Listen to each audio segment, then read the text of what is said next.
I used to only trust in science until he came to me. Ever since that day, my whole life has been devoted to the Lord. When he awoke that morning, Etienne should have known that life was going to play a trick on him. He loathed the occult sciences. For him, there were medical practices that had to stop, like UFOs, homeopathy, religion, or even hip-hop. He had developed this phobia because of a figurine of Jesus that had traumatized him in his early childhood.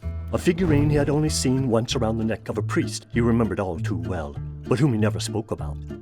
He had suppressed this event from his memory and only felt better about it. Work in science had been his gateway to success. Etienne was a brilliant scientist. His aversion for all alternative beliefs had led him to write a book about skepticism, which had made him famous. He had become the leading figure of an entire generation who swore only by him. He could get anything he wanted in just the blink of an eye. Science had brought him method, money, and even women.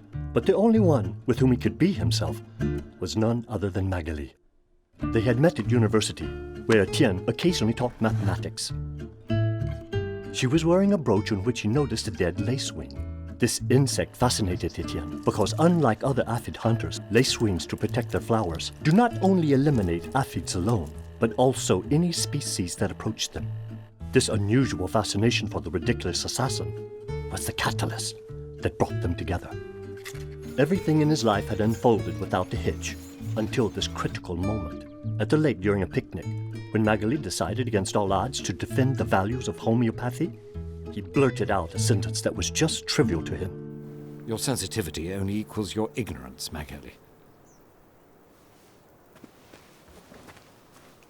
You're leaving? At that very moment, when Magali was only a few meters away from him, Etienne's life was once again turned upside down, and he witnessed something he could never forget.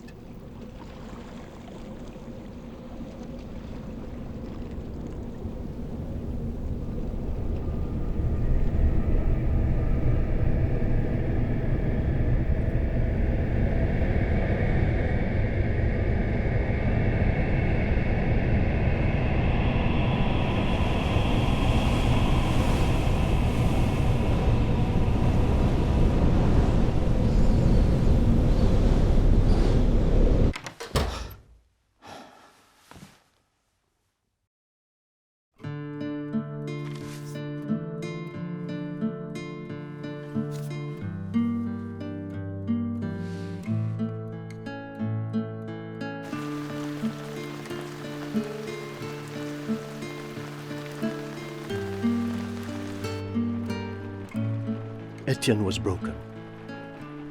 Overnight, his life lost all meaning. His mind wanted to speak, but his body refused to. He became silent and continued his life without ever uttering a single word. What brings you here, Etienne? As years went by, the ghost of the man that Etienne once was tried to find evidence of their existence.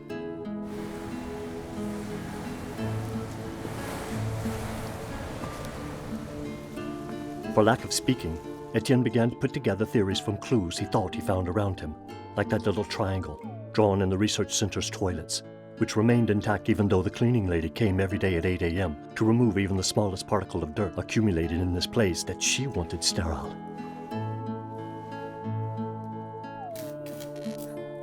Other similar phenomena regularly occupied his mind. Until this morning of November. Through a camera he got used to putting by the lake, the final habit that kept him alive, Etienne saw it again. This flying saucer sparked a new hope in him.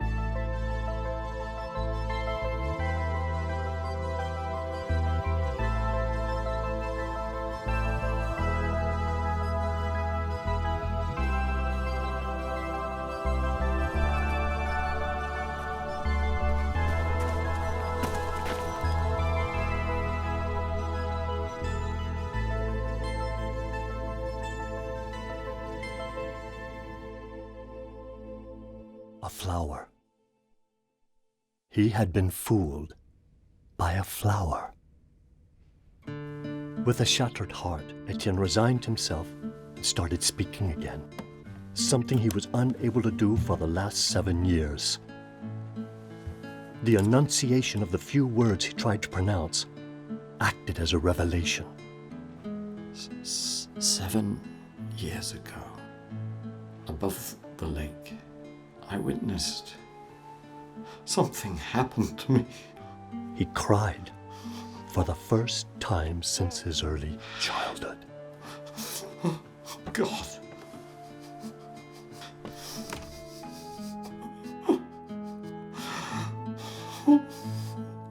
Why are you crying? You know, it doesn't suit you to cry like that. I know no one will believe this, but that's just the way everything happened.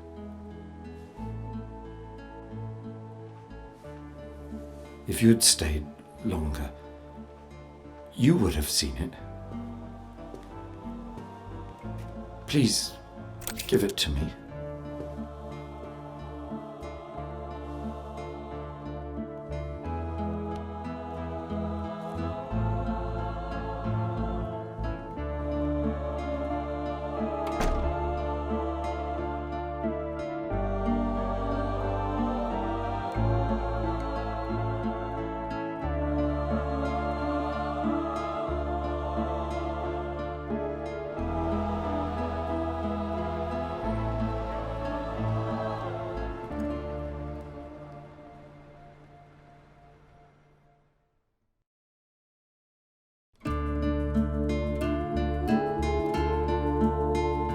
Subscribe to Dust for new sci-fi every week.